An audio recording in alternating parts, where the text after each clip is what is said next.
The Philippine military launched a 2-week combat exercise on Monday, which will include a simulation of seizing an island in the disputed South China Sea, a move that is likely to draw criticism from China.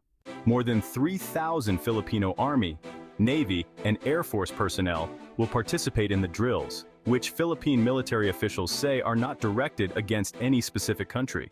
China has rapidly expanded its military presence and assertiveness in the South China Sea, which it claims almost entirely. This has led to more frequent confrontations, primarily with the Philippines and Vietnam, though the long-standing territorial disputes also involve Malaysia, Indonesia, Brunei, and Taiwan. Last month, Indonesia reported that its patrol ships had driven away a Chinese Coast Guard vessel that was disrupting a survey being conducted by a state-owned energy company in a disputed part of the South China Sea. Our mission today is very clear: to prepare ourselves comprehensively to respond to any external threats that might challenge our sovereignty, said Armed Forces of the Philippines, Chief General Romeo Bronner Jr. during the opening ceremony of the exercises. The drills will include live-fire exercises using artillery and assault rifles, as well as beach landing maneuvers. In the South China Sea, Filipino forces will simulate taking control of an island, according to Philippine Army Colonel Michael Logico.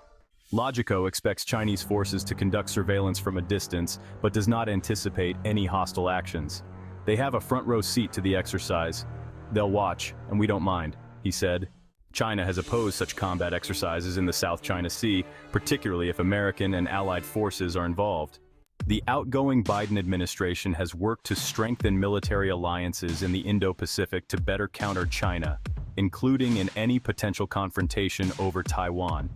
This aligns with the Philippines' efforts to bolster its territorial defense amid the long-running dispute with China in the South China Sea.